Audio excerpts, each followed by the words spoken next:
Dotada de una excelente salud, Verena creció alegre, inteligente, generosa y amante de la naturaleza. A los 7 años comenzó a frecuentar la escuela. El fervor y el empeño con el que el 16 de abril de 1860 se acercó a la primera comunión permanecieron constantes en ella a lo largo de toda su vida. La devoción a la Eucaristía formará efectivamente el fundamento de su espiritualidad. A la edad de 14 años, terminados los estudios elementales, Verena se dedicó al trabajo agrícola, experimentando también el afecto por un digno joven del cual se enamoró. Sintiendo la llamada de Dios, supo desprenderse de este compromiso para entregarse completamente a su Señor.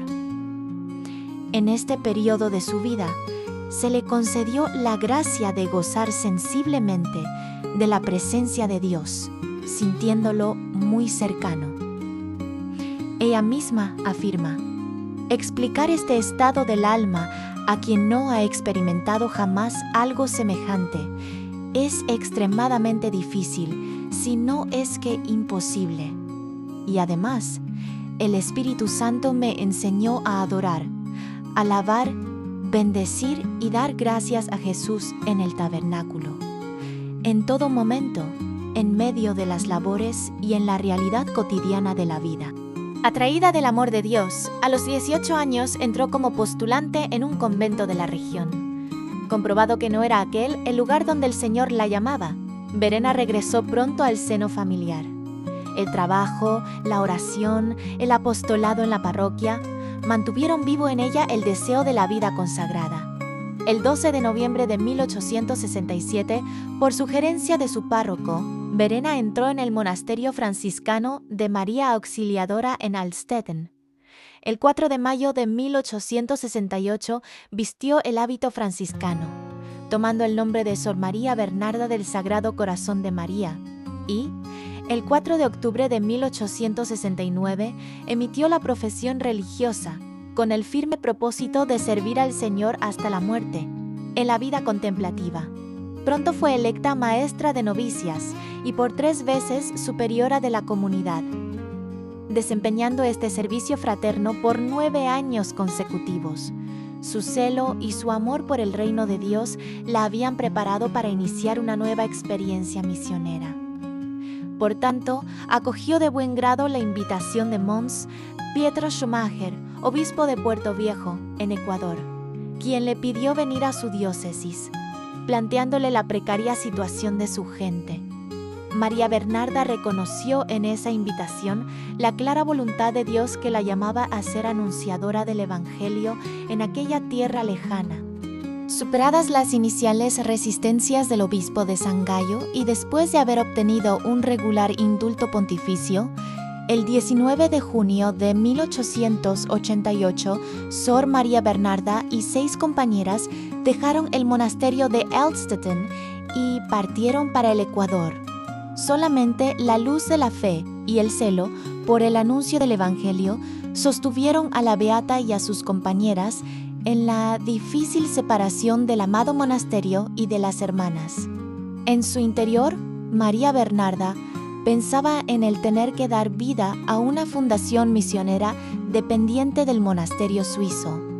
A su vez, el Señor la hacía fundadora de una nueva congregación religiosa, la de las Hermanas Franciscanas Misioneras de María Auxiliadora. Recibidas paternalmente por el obispo, este encomendó a María Bernarda la comunidad de Chone, que presentaba un espectáculo desolador. Por la falta casi absoluta de sacerdotes, la escasa práctica religiosa y por la difundida inmoralidad, María Bernarda se hizo toda para todos, poniendo como fundamento de su acción misionera la oración, la pobreza, la fidelidad a la Iglesia y el ejercicio constante de las obras de misericordia. Junto con sus hijas, comenzó un intenso apostolado entre las familias, profundizando en el conocimiento de la lengua y de la cultura del pueblo. No tardaron en madurar los primeros frutos. La vida cristiana de aquella población volvió a florecer como por encanto. También la nueva congregación franciscana creció en número y se fundaron las 2 casas filiales de Santa Ana y de Canoa. Pero también, pronto la obra misionera de la Madre Bernarda fue marcada por el misterio de la cruz. Fueron muchos los sufrimientos a los que ella y sus hijas se vieron sometidas. La pobreza absoluta, el clima tórrido, incertidumbres y dificultades de todo tipo, riesgos para la salud y la misma seguridad de vida, incomprensiones de parte de la autoridad eclesiástica y la separación de algunas hermanas de la comunidad, constituidas después en una congregación autónoma, las franciscanas de la Inmaculada, Beata Caridad Brader.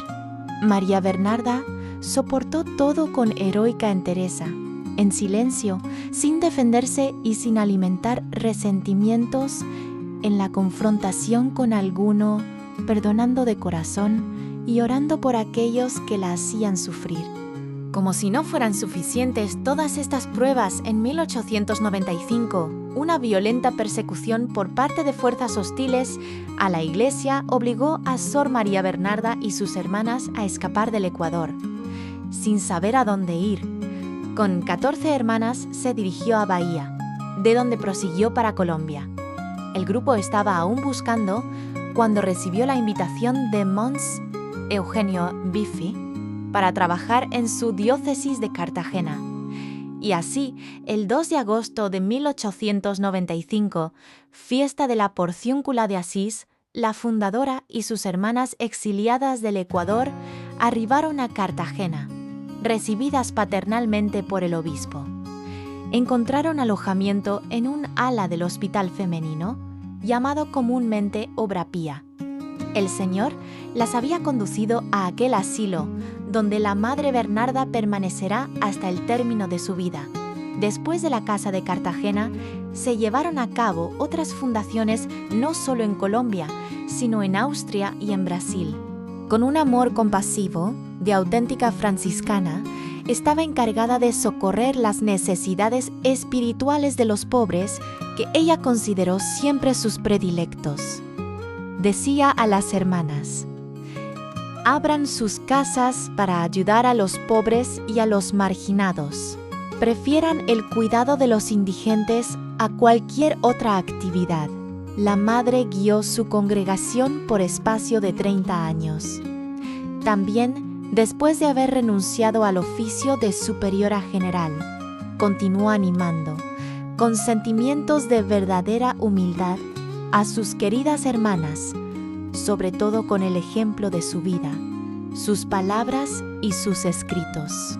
Presa de punzantes dolores hipogástricos, el 19 de mayo de 1924, en la Obra Pía de Cartagena, deorada por sus hijas, amada y venerada de todos como auténtica santa, María Bernarda se durmió serenamente en el Señor. Contaba con 76 años de edad, 56 de vida consagrada y 38 de misionera. La noticia de su muerte se difundió rápidamente. El párroco de la Catedral de Cartagena anunció el tránsito diciendo a sus fieles: esta mañana, en esta ciudad, ha muerto una santa, la reverenda Madre Bernarda. Su tumba fue pronto meta de peregrinaciones y lugar de oración. El celo apostólico y el ardor de la caridad de la Madre María Bernarda reviven hoy en la Iglesia, particularmente a través de la congregación fundada por ella y actualmente presente en varios países de 3 continentes. La beata puede ser señalada como auténtico modelo de inculturación de la que la Iglesia ha subrayado la urgencia para un eficaz anuncio del Evangelio. Ella encarnó perfectamente en su vida el lema programático: mi guía, mi estrella es el Evangelio. Durante su vida, encontró apoyo y consuelo solamente en Dios. Cuando abandonó su patria, a donde no habría de regresar jamás. Y cuando dejó su querido monasterio de Alstaden y durante su incansable actividad apostólica, ella siempre estuvo sostenida por una sólida espiritualidad de la oración incesante, la caridad heroica hacia Dios y hacia el prójimo, de una fe fuerte como la roca, una confianza ilimitada en la providencia de Dios, una fuerza y humildad evangélica y de una fidelidad radical a los compromisos de su vida consagrada, de la contemplación del misterio de la Santísima Trinidad, de la Eucaristía y de la pasión del Señor, obtuvo el don de aquella misericordia que practicó con todos y que dejó como particular carisma a su congregación. Devotísima de la Virgen Madre del Señor, quiso que su congregación tuviese a la Auxiliadora como madre, protectora y modelo de vida en el seguimiento de Cristo y en su actividad misionera. Como franciscana, cultivó la misma veneración que San Francisco de Asís alimentó por la Santa Madre Iglesia, por sus pastores y sacerdotes, que ella llamaba los ungidos del Señor. La beata permanece como un admirable ejemplo de mujer bíblica, fuerte, prudente, mística, maestra espiritual, insignia misionera. Ella ha dejado a la Iglesia un testimonio maravilloso de entrega a la causa del Evangelio, enseñando a todos, sobre todo hoy, que es posible unir la contemplación a la acción, vida con Dios y servicio a los hermanos, llevando a Dios a los hombres y a los hombres a Dios. El 29 de octubre de 1995, el siervo de Dios, Papa Juan Pablo II, le confirió el título y los honores de los beatos. El 12 de octubre de 2008, el Santo Padre Benedicto XVI la inscribe en el catálogo de los santos.